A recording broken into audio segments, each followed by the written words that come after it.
I am like thee, O night, dark and naked. I walk on the flaming path which is above my daydreams, and whenever my foot touches earth, a giant oak tree comes forth. Hi, this is Nidish Vasu, and I read writings and poetry from the great saints and sages from across time to help us introspect where we are at in our lives at the moment and to help us evolve and become better students, better children, better parents, better friends, better lovers, and better humans. Welcome to a Stereo Tales presentation. You're listening to Sages and the Madman with Nidish Vasu. Thank you for listening into my podcast. This is the last episode of this season, the last episode where we'll read from Khalil Gibran's The Madman. Before that, we'll take a look at the last few years of Gibran's life. We all know of Gibran's masterpiece, The Prophet. It was published in September 1923. The earliest references to a mysterious prophet were found in Mary Haskell's journal from 1912. Gibran worked on it from time to time and had finished much of it by 1919. It is believed he first wrote it in Arabic and then translated it into English, and as with most of his English books, Haskell acted as his editor for The Prophet as well. In 1925, the poet Barbara Young became Gibran's secretary. Over the next 5 years, Gibran was battling alcoholism and became more of a recluse. In 1931, his book, The Earth Gods, hit the shelves, and he finished a manuscript of what became The Wanderer shortly before his death on April 10, 1931. He died from the cirrhosis of the liver. His death set off a series of events that were quite as eventful as his life. Hundreds of people attended his funeral, far too many for all of them to get into the church. To accommodate, several memorial services had to be conducted over weeks. His coffin was sent to Lebanon only in July, and because he was a major Arabic literary figure, the procession to Bishari and the associated ceremonies were absurdly elaborate. The other major factor was Gibran's will. As per his will, he wanted to be buried in his native village. He left money and real estate to his sister. He left his papers and the contents of his studio to Mary Haskell with a request that she send any materials she did not want to Bishari. He also left the royalties from his copyrights to the village. At the studio, Haskell found her own correspondence with Gibran, his other correspondences, her notebooks, and Gibran's manuscripts. She locked them, sealed the studio, and relied on Barbara Young to handle affairs in New York. Now this was a huge shock for Young, as she had no idea of Mary Haskell's existence, let alone the depth of their relationship. Barbara Young was so jealous of Haskell that she wanted to destroy Gibran's letters, especially the ones with Haskell.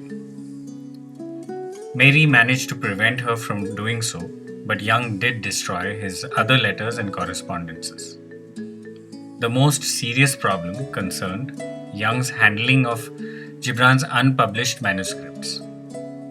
Haskell had finished editing The Wanderer after Gibran's death and sent it to Young, who undid the editing and published it as is, claiming that Gibran came to her in her dreams and asked her to do it. And last but not the least of dramas that ensued concerned Gibran's bequest of his royalties to his native village.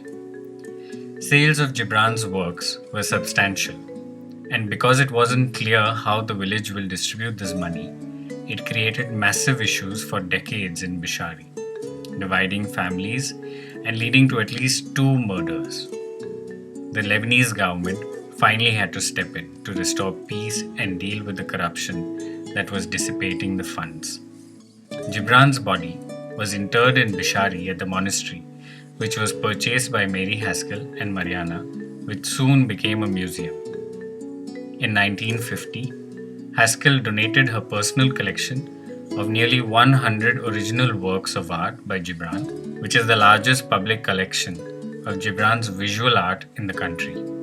Her donation made possible the establishment of the Gibran Museum, today the world's largest public collection of his artworks. In this episode, we'll do a deep dive of the poem Night and the Madman from Khalil Gibran's The Madman. I am like thee, O night, dark and naked. I walk on the flaming path which is above my daydreams, and whenever my foot touches earth, a giant oak tree comes forth. Nay, thou art not like me, O madman, for thou still lookest backward to see how large a footprint thou leavest on the sand. I am like thee, O night, silent and deep, and in the heart of my loneliness lies a goddess in childbed, and in him who is being born, heaven touches hell. Nay, thou art not like me, O madman, for thou shudderest yet before pain, and the song of the abyss terrifies thee. I am like thee, O night, wild and terrible, for my ears are crowded with cries of conquered nations and sighs for forgotten lands. Nay, thou art not like me, O madman, for thou still takest thy little self for a comrade, and with thy monster self thou canst not be friend. I am like thee, O night, cruel and awful, for my bosom is lit by burning ships at sea, and my lips are wet with blood of slain warriors. Nay, thou art not like me, O madman, for the desire for a sister spirit is yet upon thee, and thou hast not become a law unto thyself. I am like thee, O night, joyous and glad, for he who dwells in my shadow is now drunk with virgin wine, and she who follows me is sinning mirthfully. Nay, thou art not like me, O madman, for thy soul is wrapped in the veil of seven folds, and thou holdest not thy heart in thine hand. I am like thee, O night, patient and passionate, for in my breast 1,000 dead lovers are buried in shrouds of withered kisses. Yea, madman, art thou like me? Art thou like me? And canst thou ride the tempest as a steed, and grasp the lightning as a sword? Like thee, O night, like thee, mighty and high, and my throne is built upon heaps of fallen gods, and before me too pass the days to kiss the hem of my garment, but never to gaze at my face. Art thou like me, child of my darkest heart? And dost thou think my untamed thoughts and speak my vast language? Yea, we are twin brothers, O night, for thou revealest space, and I reveal my soul. The madman and the night have a chat one time. He compares himself to the night in all its aspects, dark and naked, silent and deep, wild and terrible, cruel and awful, joyous and glad, patient and passionate, mighty and high. Yet, the night points out to the madman where he falls short. The madman experiences the universe and its creation in all its splendor. The birth, death, pain, pleasure, the conquered, the abandoned, the sins, sinners, love, lovers, the weak, the strong, all the fallen gods from our lives. He tells the night about it and reaffirms his likeness to the night. The night, on the other hand, says the madman's nowhere close. The madman is shown how he still prides upon his achievements and efforts. He is weak and terrified of pain, how he is not able to come to terms with his own selves in different forms, how he is weak before temptation and has still no control over his desires, how he is still trapped in the body form, locked in by the 7 spiritual centers, and how he is at the mercy of his own emotions, the knight asks the madman if he can reign over the forces of nature, over tempests and lightning. If the madman knows and understands the deep knowledge and thoughts that the knight knows and thinks of, the madman responds that he sits on a throne made over heaps of fallen gods. These fallen gods the madman referred to are all that the madman had given undue importance in his life, all that he idolized and worshipped and is done with. Things that he realizes is no longer important. He too has lived a time where he sought to be respected and loved externally. A time where he didn't look at himself, where he didn't look within. A time of ego and desire. A time he's passed through, learnt, and overcome. A phase he's conquered. He is now mighty and high, like the knight.